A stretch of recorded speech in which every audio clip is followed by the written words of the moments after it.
ਸਬਤ ਦੀ ਆਰਾਧਨਾ ਦਾ ਆਸ਼ੀਸ਼ਿਤ ਸਮਾਂ ਆ ਗਿਆ ਹੈ। ਅੱਜ ਆਓ ਅਸੀਂ ਪਿਤਾ ਪਰਮੇਸ਼ਰ ਅਤੇ ਮਾਤਾ ਪਰਮੇਸ਼ਰ ਉਪਦੇਸ਼ ਸਿਰਲੇਖ ਨਾਲ ਪਰਮੇਸ਼ਰ ਦੇ ਵਚਨ ਦਾ ਅਧਿਐਨ ਕਰਨ ਦਾ ਕੁਝ ਸਮਾਂ ਲਈਏ। ਸਭ ਤੋਂ ਵੱਡੀ ਗਲਤੀ ਜੋ ਮਨੁੱਖ ਜਾਤੀ ਕਰ ਰਹੀ ਹੈ ਉਹ ਇਹ ਹੈ ਕਿ ਉਹ ਪਰਮੇਸ਼ਰ ਬਾਰੇ ਸਹੀ ਗਿਆਨ ਪ੍ਰਾਪਤ ਕਰਨ ਵਿੱਚ ਅਸਫਲ ਰਹਿੰਦੇ ਹਨ।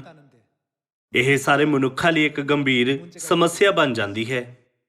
ਸਿੱਧੇ ਸ਼ਬਦਾਂ ਵਿੱਚ ਕਹੀਏ ਤਾਂ ਇਹ ਪੂਰੀ ਮਨੁੱਖ ਜਾਤੀ ਲਈ ਸੰਕਟ ਹੈ। ਜੇਕਰ ਲੋਕ ਇਹ ਸਵੀਕਾਰ ਕਰਨ ਕਿ ਉਹ ਪਰਮੇਸ਼ਰ ਨੂੰ ਨਹੀਂ ਜਾਣਦੇ, ਫਿਰ ਜਦੋਂ ਪਰਮੇਸ਼ਰ ਧਰਤੀ ਉੱਤੇ ਸਾਰੇ ਮਨੁੱਖਾਂ ਨੂੰ ਸਿਖਾਉਣ ਲਈ ਆਉਣਗੇ ਤਦ ਉਹਨਾਂ ਕੋਲ ਪਰਮੇਸ਼ਰ ਤੋਂ ਸਿੱਖਣ ਦਾ ਮਨ ਹੋਵੇਗਾ। ਭਾਵੇਂ ਉਹ ਪਰਮੇਸ਼ਰ ਨੂੰ ਜਾਣਨ ਦਾ ਦਾਅਵਾ ਕਰਦੇ ਹਨ, ਪਰ ਅਸਲੀਅਤ ਵਿੱਚ ਇਹ ਲੋਕ ਨਹੀਂ ਜਾਣਦੇ ਕਿ ਪਰਮੇਸ਼ਰ ਕੌਣ ਹੈ।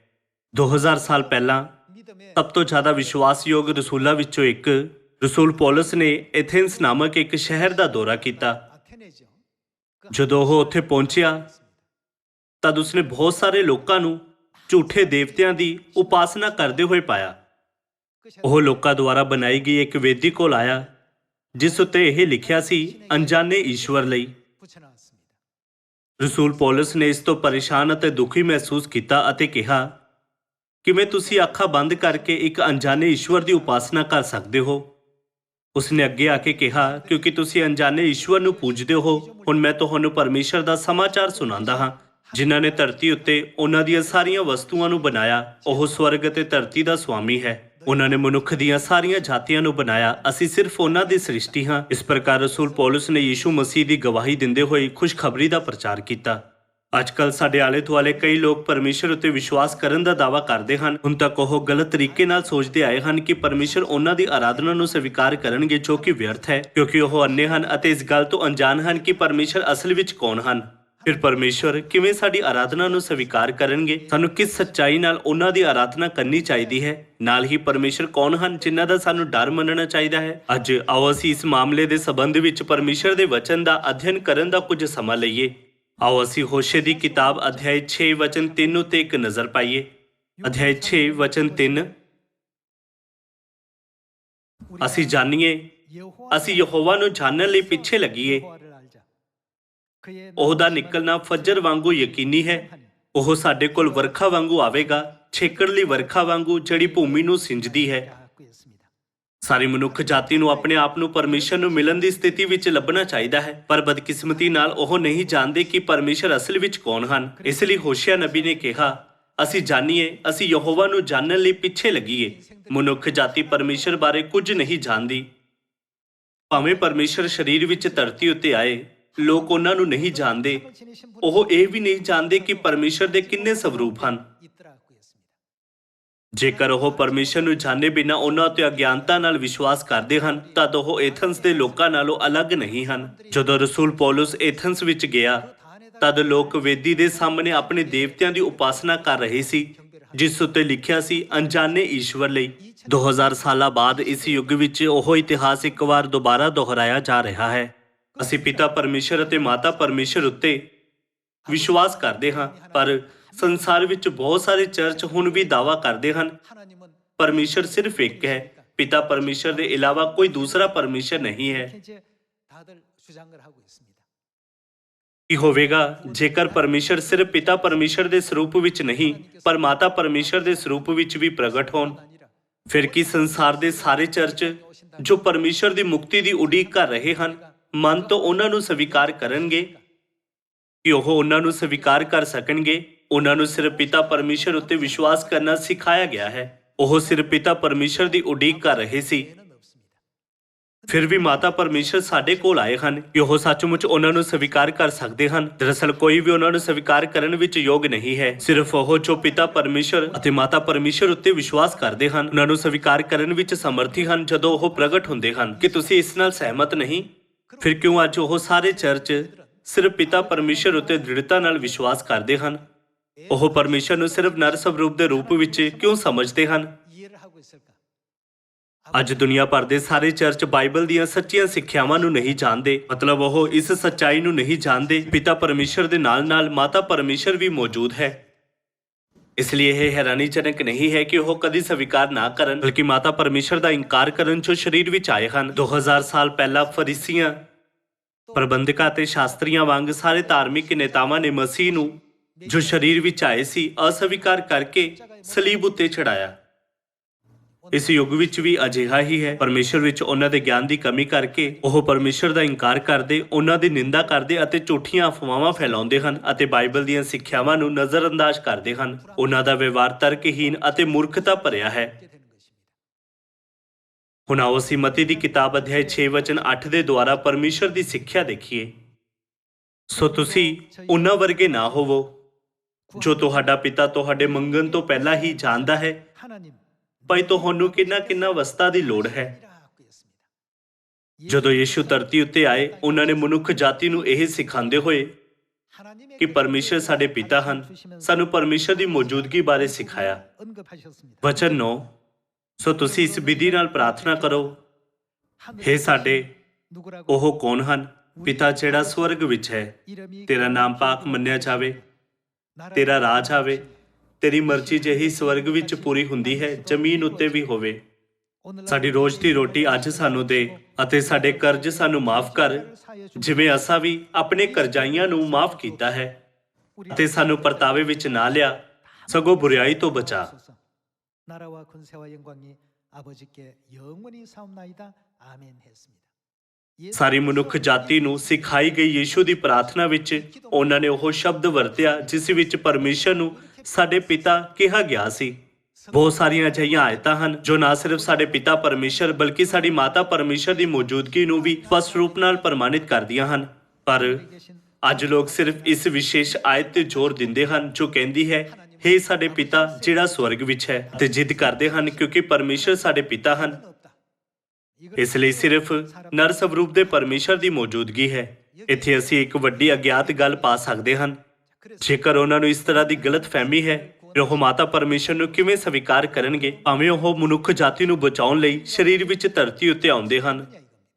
ਉਹ ਉਹਨਾਂ ਦਾ ਹੱਥ ਕਿਵੇਂ ਫੜਨਗੇ? ਉਹਨਾਂ ਦਾ ਹੱਥ ਸਾਰੇ ਮਨੁੱਖਾਂ ਲਈ ਮੁਕਤੀ ਅਤੇ ਜੀਵਨ ਦੀ ਰੱਸੀ ਹੈ। ਉਹਨਾਂ ਦੀ ਗਲਤ ਧਾਰਨਾ ਕਰਕੇ ਉਹਨਾਂ ਦੇ ਵਿਚਾਰ ਰੁਕ ਜਾਂਦੇ ਅਤੇ ਵਿਗੜ ਜਾਂਦੇ ਹਨ। ਆਓ ਅਸੀਂ ਦੂਜਾ ਕੁਰਿੰਥੀਆਂ ਅਧਿਆਇ 6 ਵਚਨ 17 ਉੱਤੇ ਜਾਈਏ। ਅਧਿਆਇ 6 ਵਚਨ 17 ਕਹਿੰਦਾ ਹੈ, ਇਸ ਲਈ ਉਹਨਾਂ ਵਿੱਚੋਂ ਨਿਕਲ ਆਓ ਅਤੇ ਅੱਡ ਹੋਵੋ, ਪ੍ਰਭੂ ਆਖਦਾ ਹੈ, ਅਤੇ ਕਿਸੇ ਭ੍ਰਿਸ਼ਟ ਵਸਤੂ ਨੂੰ ਹੱਥ ਨਾ ਲਾਓ। ਮੈਂ ਤੁਹਾਨੂੰ ਕਬੂਲ ਕਰ ਲਵਾਂਗਾ ਔਰ ਮੈਂ ਉਹ ਸਾਡੇ ਕੌਣ ਹੋਣਗੇ? ਤੁਹਾਡਾ ਪਿਤਾ ਹੋਵਾਂਗਾ ਅਤੇ ਤੁਸੀਂ ਮੇਰੇ ਪੁੱਤਰ ਧੀਆਂ ਹੋਵੋਗੇ। ਇਹ ਬਚਨ ਸਰਵਸ਼ਕਤੀਮਾਨ ਪ੍ਰਭੂ ਦਾ ਹੈ। ਇੱਥੇ ਇਸ ਆਇਤ ਵਿੱਚ ਅਸੀਂ ਪਰਮੇਸ਼ਰ ਨੂੰ ਇੱਕ ਪਿਤਾ ਅਤੇ ਉਹਨਾਂ ਦੇ ਪੁੱਤਰ ਧੀਆਂ ਵਿਚਕਾਰ ਸੰਬੰਧ ਦਾ ਜ਼ਿਕਰ ਕਰਦੇ ਹੋਏ ਦੇਖ ਸਕਦੇ ਹਾਂ। ਫਿਰ ਵੀ ਮਾਤਾ ਪਰਮੇਸ਼ਰ ਦੇ ਬਾਰੇ ਕੋਈ ਜ਼ਿਕਰ ਨਹੀਂ ਹੈ। ਇਸ ਲਈ ਮਨੁੱਖ ਜਾਤੀ ਜੋ ਪਰਮੇਸ਼ਰ ਉੱਤੇ ਵਿਸ਼ਵਾਸ ਕਰਨ ਦਾ ਦਾਅਵਾ ਕਰਦੇ ਹਨ, ਉਹ ਜਿੱਦ ਕਰਦੇ ਹਨ ਪਰਮੇਸ਼ਰ ਸਿਰਫ ਸਾਡੇ ਪਿਤਾ ਦੇ ਰੂਪ ਵਿੱਚ ਮੌਜੂਦ ਹਨ ਅਤੇ ਅਸੀਂ ਪਰਮੇਸ਼ਰ ਦੀ ਸੰਤਾਨ ਹਾਂ। ਉਹ ਬਾਈਬਲ ਦੇ ਕਿਸੇ ਵੀ ਭਾਗ ਉੱਤੇ ਚਰਚਾ ਕਰਨ ਤੋਂ ਇਨਕਾਰ ਕਰਦੇ ਹਨ ਜੋ ਮਾਤਾ ਪਰਮੇਸ਼ਰ ਦੀ ਗਵਾਹੀ ਦਿੰਦੇ ਹਨ। ਔਰ ਮੈਂ ਤੁਹਾਡਾ ਪਿਤਾ ਹੋਵਾਂਗਾ ਤੇ ਤੁਸੀਂ ਮੇਰੇ ਪੁੱਤਰ ਧੀਆਂ ਹੋਵੋਗੇ। ਪਰਮੇਸ਼ਰ ਦੇ ਇਹ ਕਹਿਣ ਦਾ ਕਾਰਨ ਹੈ ਕਿ ਉਹ ਜਿਨ੍ਹਾਂ ਨੇ ਇਹ ਕਿਹਾ ਪਿਤਾ ਪਰਮੇਸ਼ਰ ਹਨ, ਕਿਉਂਕਿ ਉਹ ਸਾਡੇ ਪਿਤਾ ਹਨ। ਇਸ ਲਈ ਉਹਨਾਂ ਨੇ ਕਿਹਾ ਕਿ ਉਹ ਸਾਡੇ ਪਿਤਾ ਹਨ ਅਤੇ ਅਸੀਂ ਉਹਨਾਂ ਦੇ ਪੁੱਤਰ ਅਤੇ ਧੀਆਂ ਹਾਂ। ਪਰ ਲੋਕ ਗਲਤ ਤਰੀਕੇ ਨਾਲ ਸੋਚਦੇ ਹਨ ਕਿ ਕਿਉਂਕਿ ਪਿਤਾ ਨੇ ਇਹ ਕਿਹਾ ਇਸ ਲਈ ਕੋਈ ਮਾਤਾ ਨਹੀਂ ਹੈ। ਆਓ ਅਸੀਂ ਇਸ ਦੇ ਬਾਰੇ ਵਿਚਾਰ ਕਰੀਏ। ਕਿਸ ਨੇ ਸਵਰਗ ਅਤੇ ਧਰਤੀ ਨੂੰ ਬਣਾਇਆ? ਉਹ ਪਰਮੇਸ਼ਰ ਹਨ ਜਿਨ੍ਹਾਂ ਨੇ ਸਭ ਕੁਝ ਬਣਾਇਆ। ਕਿਸ ਨੇ ਨਰ ਅਤੇ ਨਾਰੀ ਨੂੰ ਬਣਾਇਆ? ਪਰਮੇਸ਼ਰ ਨੇ ਉਹਨਾਂ ਨੂੰ ਵੀ ਬਣਾਇਆ। ਕਿ ਪਰਮੇਸ਼ਰ ਨੇ ਸਾਰੀਆਂ ਚੀਜ਼ਾਂ ਨੂੰ ਬਿਨਾਂ ਕਿਸੇ ਕਾਰਨ ਦੇ ਬਣਾਇਆ। ਪਰਮੇਸ਼ਰ ਦੀ ਸ੍ਰਿਸ਼ਟੀ ਵਿੱਚ ਉਹਨਾਂ ਦੀ ਡੂੰਘੀ ਇੱਛਾ ਸਮਾਈ ਹੈ। ਫਿਰ ਉਹਨਾਂ ਨੇ ਮਨੁੱਖ ਜਾਤੀ ਨੂੰ ਇੱਕ ਪਰਿਵਾਰ ਬਣਾਉਣ ਦੀ ਇਜਾਜ਼ਤ ਦਿੱਤੀ। ਇੱਕ ਪਰਿਵਾਰ ਵਿੱਚ ਪਿਤਾ, ਮਾਤਾ, ਪੁੱਤਰ ਅਤੇ ਧੀਆਂ ਹੁੰਦੇ ਹਨ। ਪਰਮੇਸ਼ਰ ਨੇ ਇਹਨਾਂ ਸਾਰੀਆਂ ਭੂਮਿਕਾਵਾਂ ਨੂੰ ਇੱਕ ਪਰਿਵਾਰ ਵਿੱਚ ਬਣਾਇਆ ਹੈ। ਜੇਕਰ ਇਹ ਪ੍ਰਣਾਲੀ ਪਰਮੇਸ਼ਰ ਦੁਆਰਾ ਬਣਾਈ ਗਈ, ਫਿਰ ਪੱਕਾ ਹੀ ਪਰਿਵਾਰ ਪ੍ਰਣਾਲੀ ਦੇ ਅੰਦਰ ਪਰਮੇਸ਼ਰ ਦੀ ਮਹਾਨ ਇੱਛਾ ਲੁਕੀ ਹੋਵੇਗੀ। ਫਿਰ ਪਰਮੇਸ਼ਰ ਨੇ ਜਦੋਂ ਸਾਰੀ ਮਨੁੱਖ ਜਾਤੀ ਨੂੰ ਬਣਾ ਰਹੇ ਸੀ, ਤਦ ਕਿਉਂ ਸਿਰਫ ਨਰ ਨੂੰ ਨਹੀਂ ਪਰ ਨਾਰੀ ਨੂੰ ਵੀ ਬਣਾਇਆ? ਸਾਨੂੰ ਸਮਝਣਾ ਚਾਹੀਦਾ ਹੈ ਕਿ ਇਸ ਧਰਤੀ ਉੱਤੇ ਸ਼ਾਰੀਰਿਕ ਪਿਤਾ ਅਤੇ ਮਾਤਾ ਬਣਾਉਣ ਦਾ ਪਰਮੇਸ਼ਰ ਦਾ ਪ੍ਰਬੰਧ ਕੀ ਹੈ। ਉਹਨਾਂ ਦੀ ਮੌਜੂਦਗੀ ਸਿਰਫ ਸਾਨੂੰ ਇਹ ਦਿਖਾਉਣ ਲਈ ਹੈ ਕਿ ਸਾਡੇ ਕੋਲ ਅਸਲ ਵਿੱਚ ਆਤਮਿਕ ਪਿਤਾ ਅਤੇ ਆਤਮਿਕ ਮਾਤਾ ਹਨ। ਬਾਈਬਲ ਦੀਆਂ 66 ਕਿਤਾਬਾਂ ਵਿੱਚੋਂ ਇਹ ਪਰਮੇਸ਼ਰ ਦਾ ਅੰਤਮ ਭੇਤ ਹੈ। ਅੱਜਕੱਲ ਮਨੁੱਖ ਜਾਤੀ ਸਮਝ ਨਹੀਂ ਪਾਉਂਦੀ ਕਿ ਪਰਮੇਸ਼ਰ ਨੇ ਹੋਸ਼ਿਆ ਦੀ ਕਿਤਾਬ ਵਿੱਚ ਆਓ ਅਸੀਂ ਪਰਮੇਸ਼ਰ ਦਾ ਗਿਆਨ ਜਾਣੀਏ ਉੱਤੇ ਜ਼ੋਰ ਕਿਉਂ ਦਿੱਤਾ। ਉਹ ਪਰਮੇਸ਼ਰ ਦੀ ਇੱਛਾ ਨੂੰ ਜਾਣਨ ਵਿੱਚ ਅਸਫਲ ਰਹਿੰਦੇ ਹਨ। ਲਿਖਿਆ ਹੈ ਉਹਦਾ ਨਿਕਲਣਾ ਵਜਰ ਵਾਂਗੂ ਯਕੀਨੀ ਹੈ। ਇਸ ਦਾ ਮਤਲਬ ਹੈ ਕਿ ਪਰਮੇਸ਼ਰ ਇਸ ਧਰਤੀ ਉੱਤੇ ਸਰੀਰ ਵਿੱਚ ਆਉਣਗੇ। ਜਿਸ ਪ੍ਰਕਾਰ ਸਵੇਰ ਦੀ ਚਮਕੀਲੀ ਕਿਰਨ ਹਨੇਰੇ ਨੂੰ ਹਟਾਉਂਦੀ ਹੈ, ਉਸੇ ਤਰ੍ਹਾਂ ਹੀ ਪਰਮੇਸ਼ਰ ਦਾ ਪ੍ਰਗਟ ਹੋਣਾ ਵੀ ਹੈ। ਪਰਮੇਸ਼ਰ ਸਾਡੇ ਕੋਲ ਆਉਣਗੇ। ਧਰਤੀ ਉੱਤੇ ਰਹਿਣ ਵਾਲੀ ਹਰ ਇੱਕ ਮਨੁੱਖ ਜਾਤੀ ਲਈ ਪਰਮੇਸ਼ਰ ਪੱਕੇ ਤੌਰ ਤੇ ਪ੍ਰਗਟ ਹੋਣਗੇ। ਇਸ ਪ੍ਰਕਾਰ ਹੋਸ਼ਿਆ ਦੀ ਕਿਤਾਬ ਅਧਿਆਇ 6 ਵਿੱਚ ਪਰਮੇਸ਼ਰ ਨੇ ਸਾਰੇ ਮਨੁੱਖਾਂ ਨੂੰ ਉਹਨਾਂ ਨੂੰ ਮਿਲਣ ਅਤੇ ਸਵੀਕਾਰ ਕਰਨ ਦੀ ਚੇਤਾਵਨੀ ਦਿੱਤੀ। ਹਮੇ ਪਰਮੇਸ਼ਰ ਨੇ ਕਿਹਾ ਅਸੀਂ ਜਾਣੀਏ, ਅਸੀਂ ਯਹੋਵਾ ਨੂੰ ਜਾਣਨ ਲਈ ਪਿੱਛੇ ਲੱਗੀਏ। ਲੋਕ ਕਹਿੰਦੇ ਹਨ ਪਰਮੇਸ਼ਰ ਸਿਰਫ ਇੱਕ ਹੈ, ਉਹ ਸਾਡੇ ਪਿਤਾ ਪਰਮੇਸ਼ਰ ਹਨ। ਫਿਰ ਉਹ ਇਸ ਨੂੰ ਕਿਵੇਂ ਸਮਝਾਉਣਗੇ ਕਿ ਪਰਮੇਸ਼ਰ ਨੇ ਪਿਤਾ ਦਾ ਟਾਈਟਲ ਕਿਉਂ ਵਰਤਿਆ? ਜੇਕਰ ਉਹ ਸਿਰਫ ਇੱਕ ਹੁੰਦੇ ਤਦ ਉਹ ਖੁਦ ਨੂੰ ਸਿਰਫ ਪਰਮੇਸ਼ਰ ਦੇ ਰੂਪ ਵਿੱਚ ਕਹਿੰਦੇ। ਉਹਨਾਂ ਦਾ ਪਿਤਾ ਦੇ ਟਾਈਟਲ ਦਾ ਉਪਯੋਗ ਕਰਨਾ ਇਹ ਦੱਸਦਾ ਹੈ ਕਿ ਕੁਝ ਹੈ ਜੋ ਸਪਸ਼ਟ ਰੂਪ ਨਾਲ ਨਿਰਧਾਰਿਤ ਨਹੀਂ ਕੀਤਾ ਜਾ ਸਕਦਾ। ਜੇਕਰ ਉਹ ਪਰਮੇਸ਼ਰ ਸਿਰਲੇਖ ਦਾ ਉਪਯੋਗ ਕਰਦੇ, ਪਰਮੇਸ਼ਰ ਨੇ ਕਿਉਂ ਕਿਹਾ ਕਿ ਅਸੀਂ ਉਹਨਾਂ ਨੂੰ ਪਿਤਾ ਕਹੀਏ? ਇਦਾਂ ਇਸ ਲਈ ਹੈ ਕਿਉਂਕਿ ਪਰਮੇਸ਼ਰ ਦਾ ਨਾਰੀ ਸਵਰੂਪ ਸਾਡੀ ਮਾਤਾ ਦੀ ਮੌਜੂਦਗੀ ਹੈ। ਇੱਥੋਂ ਤੱਕ ਕਿ ਜਦੋਂ ਤੁਸੀਂ ਧਰਤੀ ਉੱਤੇ ਪਰਮੇਸ਼ਰ ਦੀਆਂ ਸਾਰੀਆਂ ਸ੍ਰਿਸ਼ਟੀਆਂ ਨੂੰ ਦੇਖਦੇ ਹੋ ਤਦ ਅਜਿਹਾ ਕੋਈ ਉਦਾਹਰਨ ਨਹੀਂ ਹੈ ਕਿ ਪਰਮੇਸ਼ਰ ਨੇ ਸਿਰਫ ਪਿਤਾ ਅਤੇ ਸੰਤਾਨਾਂ ਨਾਲ ਇੱਕ ਪਰਿਵਾਰ ਬਣਾਇਆ ਹੋਵੇ। ਪਰਮੇਸ਼ਰ ਨੇ ਹਰ ਇੱਕ ਪਰਿਵਾਰ ਵਿੱਚ ਮਾਤਾ ਨੂੰ ਸ਼ਾਮਿਲ ਕੀਤਾ। ਰਸੂਲ ਪੌਲਸ ਨੇ ਪਵਿੱਤਰ ਆਤਮਾ ਨਾਲ ਰਸੂਲ ਹੋ ਕੇ ਇਸ ਮਾਮਲੇ ਦੇ ਬਾਰੇ ਇਬਰਾਨੀਆਂ ਵਿੱਚ ਲਿਖਿਆ, ਜਿੱਥੇ ਉਸਨੇ ਵਿਅਕਤ ਕੀਤਾ ਕਿ ਇਸ ਧਰਤੀ ਉੱਤੇ ਦੀਆਂ ਸਾਰੀਆਂ ਵਸਤੂਆਂ ਸਵਰਗੀ ਵਸਤੂਆਂ ਦੀਆਂ ਜੋ ਕਿ ਅਸਲੀਅਤ ਹਨ, ਨਮੂਨਾ ਅਤੇ ਪਰਛਾਵਾਂ ਹੈ। ਜਦੋਂ ਤੁਸੀਂ ਇਬਰਾਨੀਓ ਅਧਿਆਇ 8 ਵਚਨ 5 ਵਿੱਚ ਪਰਮੇਸ਼ਰ ਦੇ ਵਚਨ ਨੂੰ ਪੜ੍ਹਦੇ ਹੋ ਤਦ ਲਿਖਿਆ ਹੈ, ਜਿਹੜੇ ਸਵਰਗੀ ਵਸਤਾਂ ਦੇ ਨਮੂਨੇ ਅਤੇ ਪਰਛਾਵੇਂ ਦੀ ਸੇਵਾ ਕਰਦੇ ਹਨ।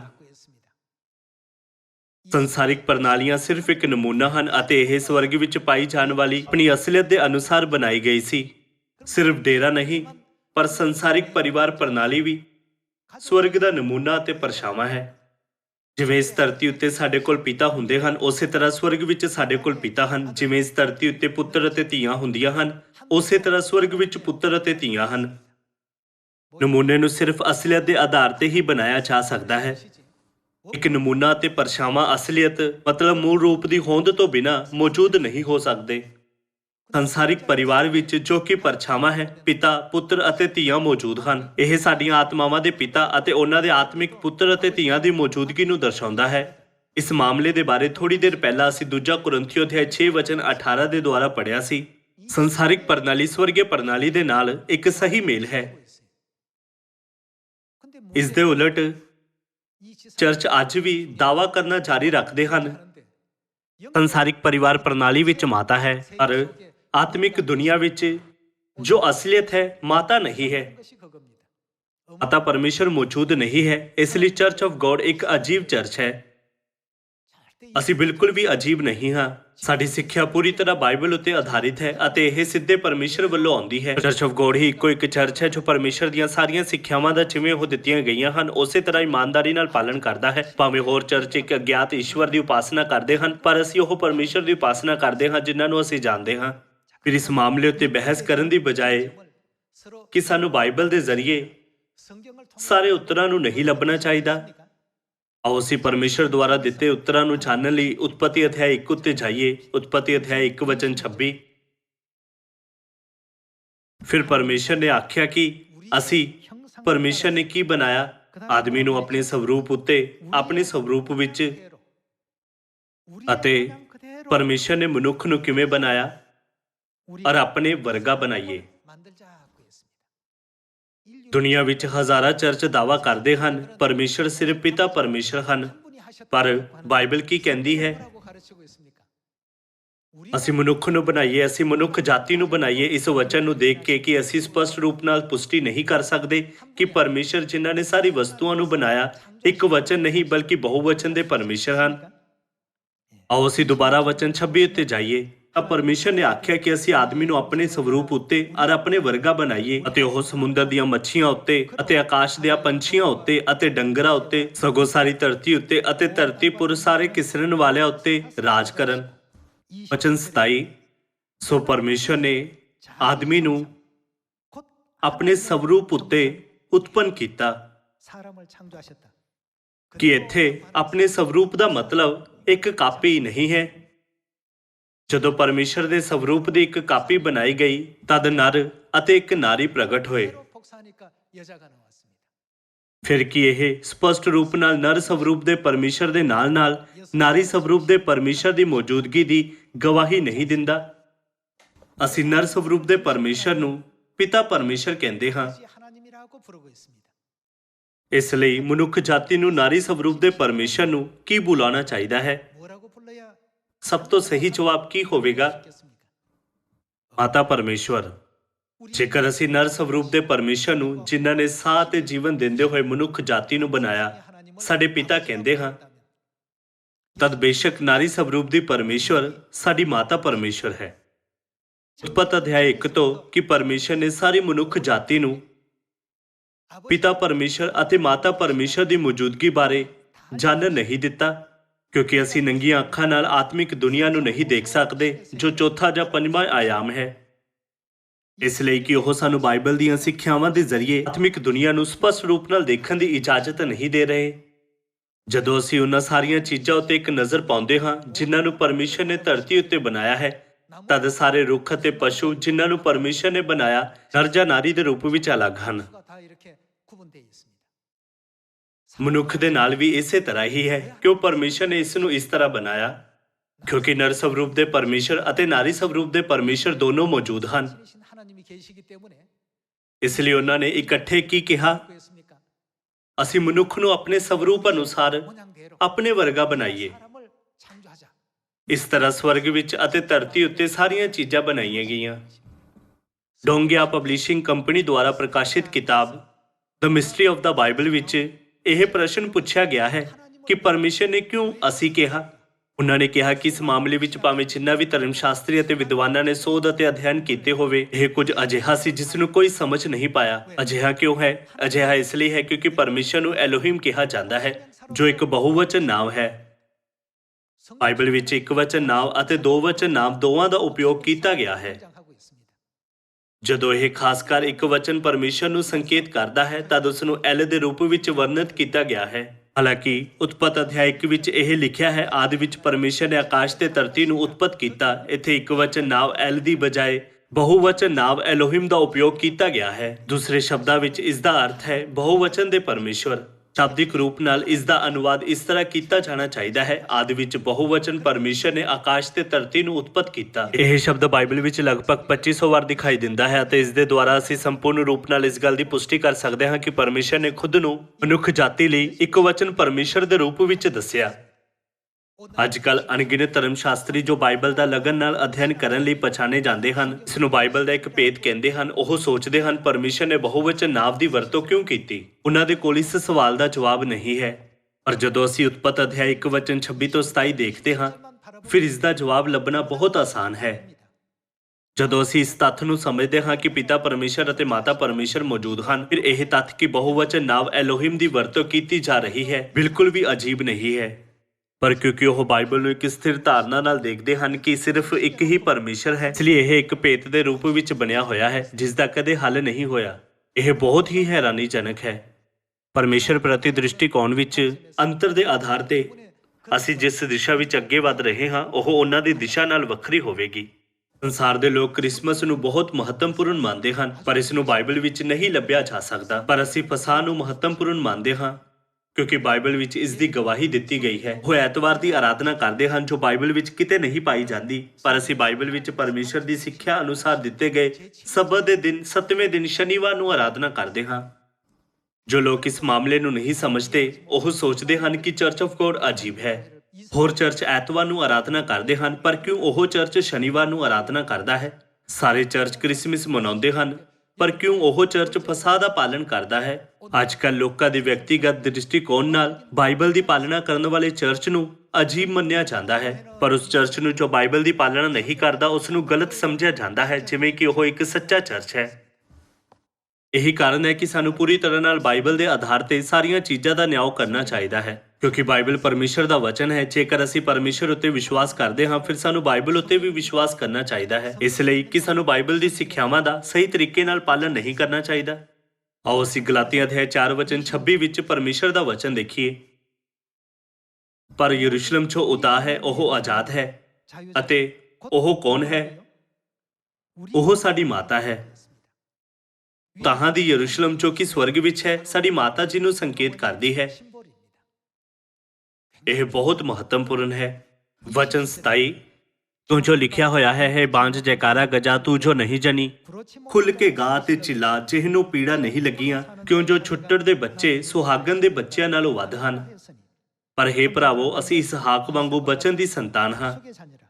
ਪਰ ਜਿਵੇਂ ਉਸ ਸਮੇਂ ਉਹ ਜਿਹੜਾ ਸਰੀਰ ਦੇ ਅਨੁਸਾਰ ਜੰਮਿਆ ਉਹਨੂੰ ਸਤਾਉਂਦਾ ਸੀ ਜਿਹੜਾ ਆਤਮਾ ਦੇ ਅਨੁਸਾਰ ਜੰਮਿਆ ਸੀ ਤਿਵੇਂ ਹੁਣ ਵੀ ਹੁੰਦਾ ਹੈ।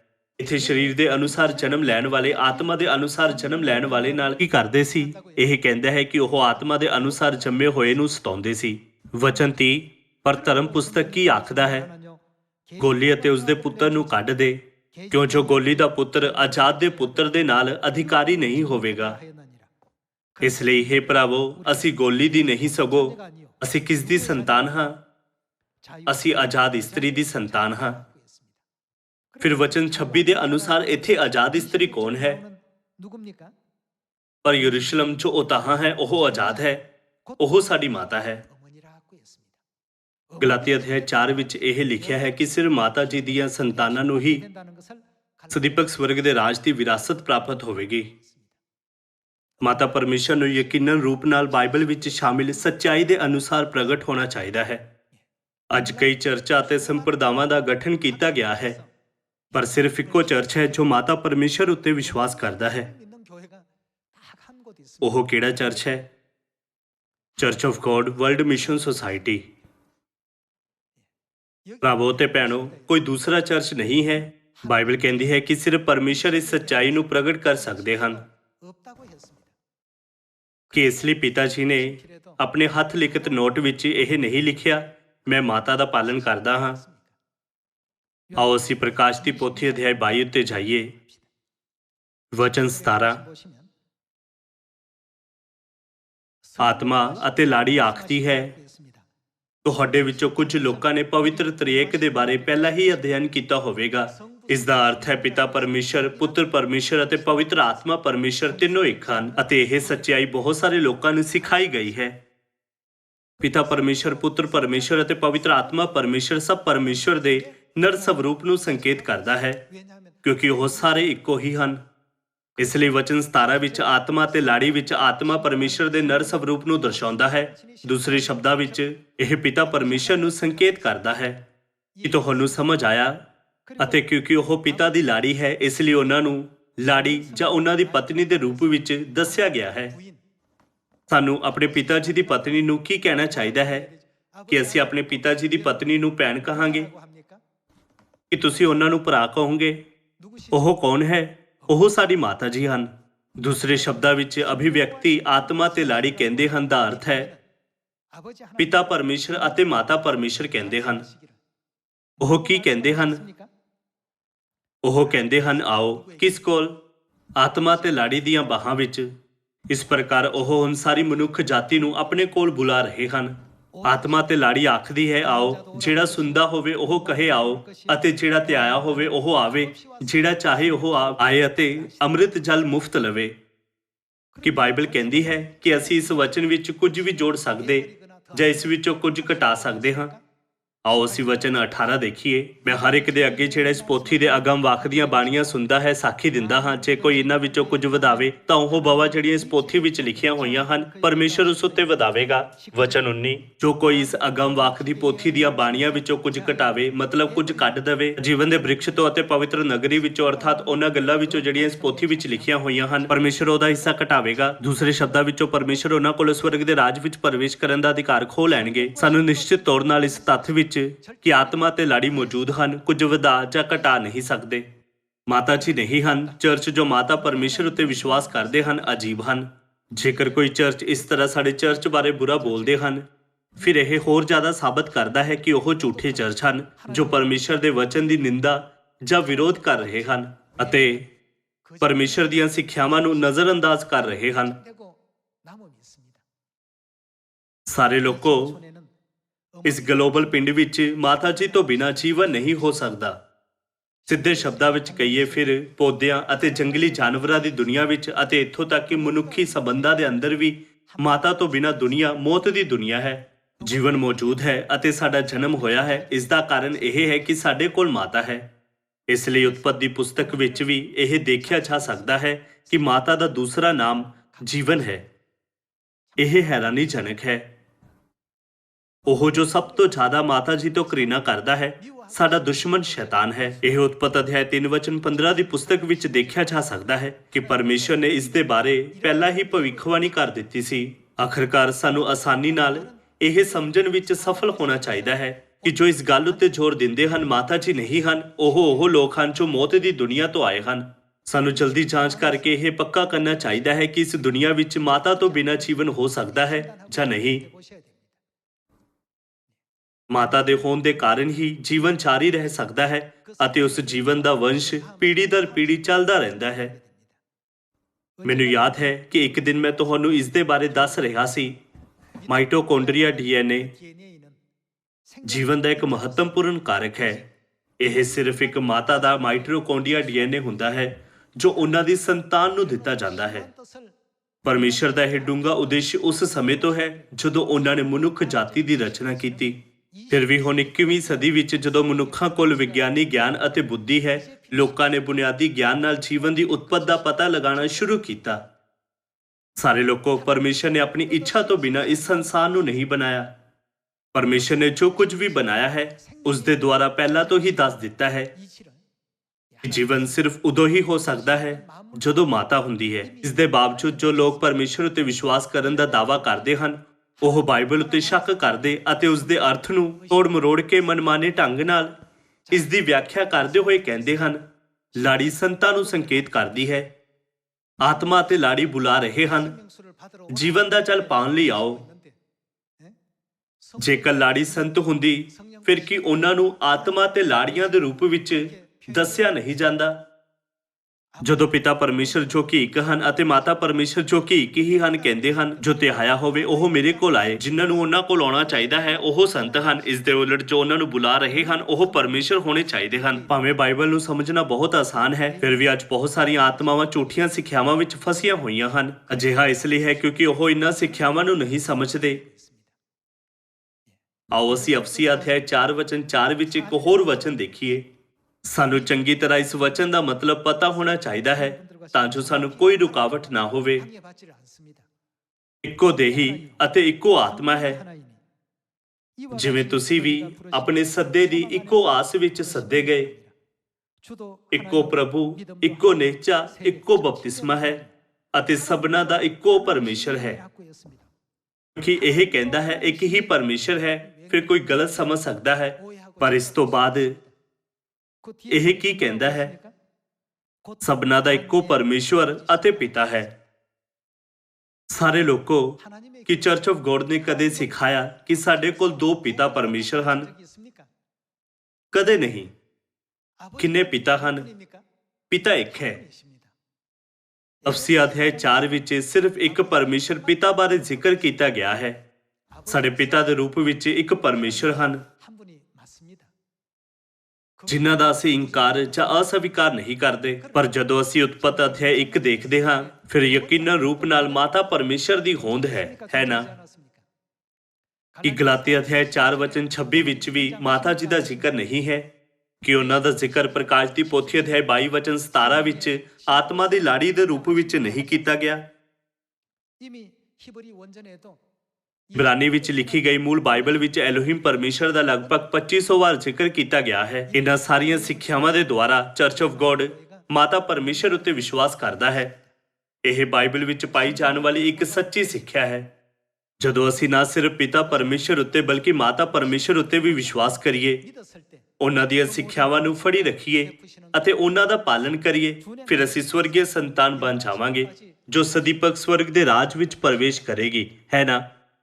ਪਰਮੇਸ਼ਰ ਨੇ ਕਿਹਾ ਨਾ ਕੁਝ ਵਧਾਉਣਾ ਜਾਂ ਨਾ ਕੁਝ ਘਟਾਉਣਾ। ਕੋਈ ਵੀ ਇਸ ਤੱਥ ਨੂੰ ਬਦਲ ਨਹੀਂ ਸਕਦਾ ਕਿ ਪਿਤਾ ਜੀ ਅਤੇ ਮਾਤਾ ਜੀ ਦੀ ਹੋਂਦ ਹੈ। ਇਹ ਕਿਸ ਦੇ ਵਚਨ ਹਨ? ਇਹ ਪਰਮੇਸ਼ਰ ਦੇ ਵਚਨ ਹਨ ਜਿਨ੍ਹਾਂ ਨੇ ਸਾਡੇ ਲਈ ਸਦੀਪਕ ਮੁਕਤੀ ਦਾ ਰਾਹ ਖੋਲ੍ਹਿਆ। ਸਵਰਗ ਸਾਡਾ ਦੇਸ਼ ਹੈ। ਜਦੋਂ ਅਸੀਂ ਆਪਣੇ ਘਰ ਜਾਂਦੇ ਹਾਂ, ਫਿਰ ਜੇਕਰ ਸਾਡੇ ਪਿਤਾ ਜੀ ਉੱਥੇ ਸਾਡੀ ਮਾਤਾ ਜੀ ਦੇ ਬਿਨਾਂ ਇਕੱਲੇ ਹੋਣ, ਫਿਰ ਸਾਨੂੰ ਇੰਨੀ ਖੁਸ਼ੀ ਨਹੀਂ ਹੋਵੇਗੀ। ਅਜਿਹੀ ਦੁਨੀਆ ਵਿੱਚ ਹੀ ਜਿੱਥੇ ਪਿਤਾ ਜੀ ਅਤੇ ਮਾਤਾ ਜੀ ਹਨ, ਪਰਮੇਸ਼ਰ ਸਾਨੂੰ ਸਦੀਪਕ ਖੁਸ਼ੀ ਦਿੰਦੇ ਹਨ। ਆਓ ਅਸੀਂ ਪੂਰੇ ਸੰਸਾਰ ਵਿੱਚ ਇਹ ਘੋਸ਼ਣਾ ਕਰੀਏ ਕਿ ਸਾਡੀ ਸਵਰਗੀ ਮਾਤਾ ਜੀ ਧਰਤੀ ਉੱਤੇ ਆਈ ਹੈ ਅਤੇ ਸੰਸਾਰ ਦੇ ਸਾਰੇ ਲੋਕਾਂ ਦੀ ਸਾਡੀ ਸਵਰਗੀ ਮਾਤਾ ਨਈ ਯਰੂਸ਼ਲਮ ਦੀ ਬਾਹਾਂ ਵਿੱਚ ਅਗਵਾਈ ਕਰੀਏ। ਆਸ ਕਰਦੇ ਹੋਏ ਕਿ ਤੁਸੀਂ ਅੱਜ ਦੇ ਵਚਨ ਨਾਲ ਜ਼ਿਆਦਾ ਕਿਰਪਾ ਪਾਈ, ਮੈਂ ਅੱਜ ਦਾ ਉਪਦੇਸ਼ ਸਮਾਪਤ ਕਰਨਾ ਚਾਹਾਂਗਾ। ਤੁਹਾਡਾ ਬਹੁਤ ਬਹੁਤ ਧੰਨਵਾਦ।